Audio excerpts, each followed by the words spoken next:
இல்ல கல்லு விழுந்துருச்சுங்கிறான் கார் கம்பெனியில. ஆனா கல்லு விழுறதுக்கான வாய்ப்பு இல்ல, கண்ணாடி உடைஞ்சிருக்கு, வெயில் உடையறதுக்கான வாய்ப்பே இல்ல சார். இது வரைக்கும் லட்சக்காரங்களை வச்சிருக்கோங்க, என்ன நடந்ததே தெரியல. இப்பதான் யோசிக்கிறேன், ஸ்டேட்டஸ்ல நடந்திருக்குது. புது வரது கச்சா சூனியம் சொன்னாங்க. ஐயா, உங்களுக்கு ஒரு பிரச்சனை வந்துன்னா நீங்க என்ன பண்ணுவீங்க? பிரச்சனை ஏதோ ஒரு மன கஷ்டம், ஒரு ப்ராப்ளம், ஒரு தீவிரமான விஷயம்னா என்ன பண்ணுவீங்க? ஆண்டாண்டு வேண்டிப்பீங்க. இல்லைன்னா அந்த பிரச்சனையை எப்படி சரி செய்யறதுன்னு யோசிப்பீங்க, அதுக்கான வேலையை பார்ப்பீங்க. இது அந்த கால மனுஷங்க செய்யறது. சரி, இந்த காலத்துல ஒருத்தனுக்கு ஒரு பிரச்சனை வந்ததுன்னா அவன் என்ன தெரியுமா பண்றான்? அந்த பிரச்சனையை எடுத்து ஸ்டேட்டஸ்ல போட்டு விட்டுறான். அதை பார்க்கறவனுக்கு பூரா பிரச்சனையாயிடும். இவன் நிம்மதியா உட்காந்துக்கிறான். எல்லாருக்கும் சொல்லியாச்சு, இவனுக்கு கூட வாழ்ற வாழ்க்கை கொஞ்சம் லட்சமான நிம்மதி இருக்கு.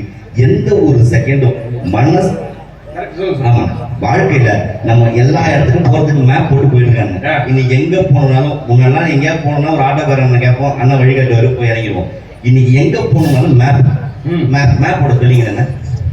MAP map.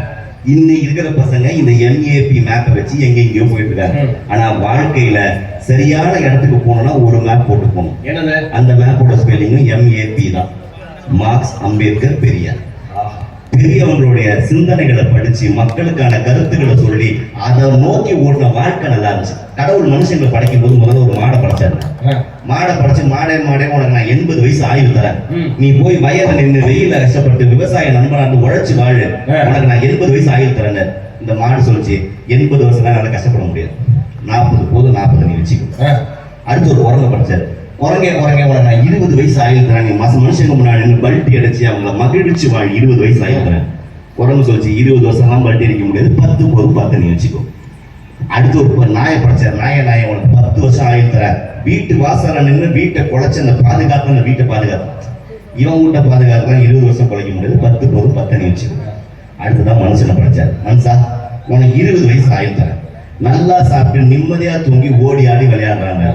நம்ம கேட்பானா அது எப்படி 20? அந்த மாடு வேணான்னுச்சுல அந்த 40 கொடு, இந்த குரங்கு வேணான்னுச்சுல இந்த 10 கொடு, இந்த நாய் வேணான்னுச்சுல இந்த 10 கொடு, மொத்தத்தையும் வாங்கிட்டான்.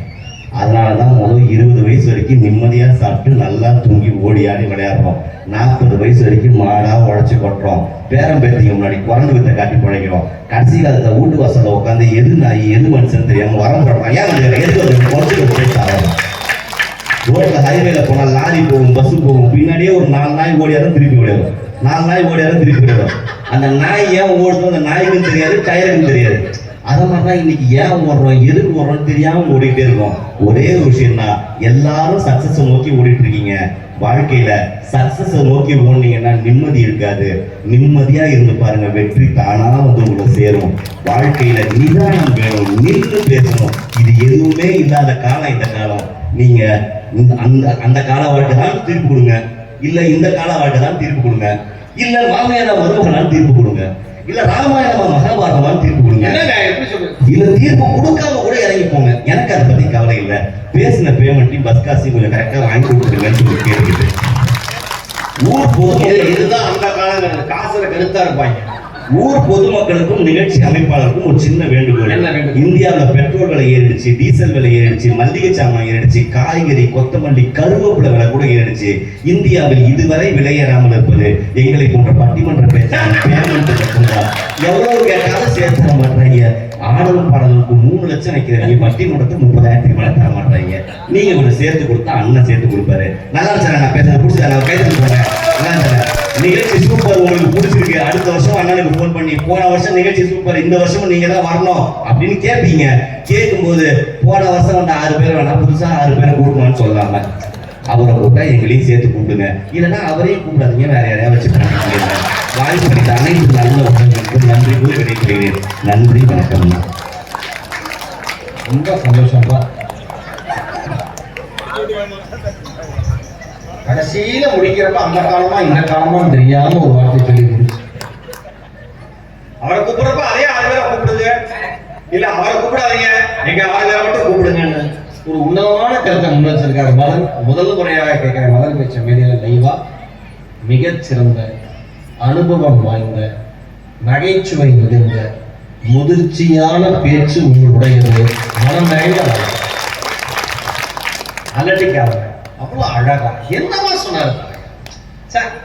பழைய காலத்துல நீங்க ஒரு 60 வயசு 70 வயசு மேல இருக்க ஐயாவை கூப்பிட்டு கேட்டீங்கன்னா அவங்க சின்ன வயசுல இருந்தப்பலாம் பிபி, சுகரு, கொலஸ்ட்ரால் நிறைய பேர் சொல்லுவாங்க. அப்பெல்லாம் இருந்திருக்கும், தெரியாதுங்க. பிரச்சனைகளே பெருசா கிடையாது, நிம்மதியா வாழணும். காத்திருப்பு இருந்தது அந்த காலத்துல. இன்னைக்கு வெயிட் பண்றதே இல்லையே அப்படின்னு அந்த பையன் சொல்லியிருக்காரு, மதன் சொல்லியிருக்காரு. அருமையான பேச்சு. ஆனா பட்டிமன்ற சூறாவளி இப்பொழுது செருதூரின் மையம் கொண்டிருக்கிறது. அன்பு தங்கை பட்டிமன்ற பேச்சாளர் கவிஞர் நீலவேணி அவர்களை ஒரு அரங்கம் நிறைந்த கைதங்களோடு பேசுமாறு அன்புடன்.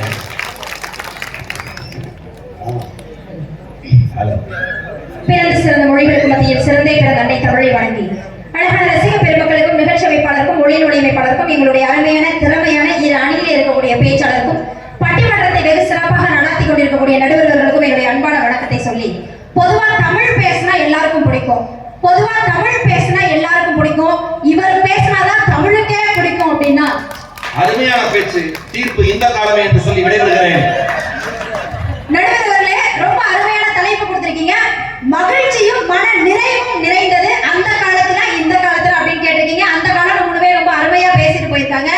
எடுத்த உடனே எல்லாருமே இன்னைக்கு இருக்கக்கூடிய காலத்துல வாட்ஸ்அப் நல்லா இல்ல, வாட்ஸ்அப் ஸ்டேட்டஸ் நல்லா இல்ல, வாட்ஸ்அப்ல வைக்கிற அந்த ஸ்டேட்டஸ் பாட்டு 30 செகண்ட் கூட எங்களால பொறுத்துக்க முடியலன்னு ஒரு விஷயம் சொல்றா. மனுஷன் பிரச்சனை வந்தா பிரச்சனைக்கு ஒரு ஸ்டேட்டஸ் வைக்கிறீங்கன்னு சொல்றீங்க. என்னைக்கெல்லாம் இளைஞர்கள் சோர்ந்து போறானோ அவன் சோர்ந்து போகும்போதெல்லாம் அவனோட ஸ்டேட்டஸ்ல 30 செகண்டுக்கு அண்ணன் பேசின ஒரு வீடியோவை பார்த்து உபயோகமாகறானா அத நீங்க பார்க்க மாட்டீங்களா? பேச்சு இப்படி இருக்கு. என்னையா பேசுறீங்க மூணு பேர்? நேத்து கூட கோபியண்ணா நீங்க பேசினதா வச்சிருந்தாரு. அப்படியா? நீங்க பாத்துக்க மாட்டீங்களா? நீ ப்ரோகிராம் வச்சதுனால வச்சிருக்காரு. நாளைக்கு ஆர்டர் பண்ணனும் ஒரு பொம்பளை போட்டோ வச்சிருப்பாரு. அப்படி கிடையாது நடுவர்களே. என்னமோ இன்னைக்கு இருக்கக்கூடிய காலகட்டத்துல இளைஞர்களுக்கு அப்படி போய் என்ன பேசிட்டு போறீங்க? நான் என்ன கேக்குறேன், அந்த காலத்துல எல்லாம் உங்களை மாதிரி அறிவான நடுவர் இருந்தாங்களா? அப்படி சொல்லுமா. உங்களை மாதிரி அழகான நடுவர் இருந்தாங்களா? அப்படி சொல்லுமா. உங்களை மாதிரி ஸ்மார்ட்டான நடுவர் இருந்தாங்களா? விடைபெறுகிறே. நன்றி, வணக்கம். பட்டிமன்ற உலகத்திலே 25 வருஷம் ஆனாலும் 25 வயசு மாதிரி இருக்கிற இளைஞர். சரி, இல்ல நீங்க ஒரு 25 வயசுல நடுவர் ஆனீங்க, 25 வருஷமா பேசிக்கிட்டு இருக்கீங்க. இல்ல 25 வயசுல இருந்து பேசிக்கிட்டு நான் கொஞ்சம் கணக்கு இதுவரைக்கும் எதுக்குமே சிரிக்காததாக்கா இப்ப மட்டும் பல்ல காமிச்சு சிரிக்குதுன்னா நான் அவமானப்படுறதுல வஞ்ச சேலை உனக்கு அவ்வளவு சந்தோஷமா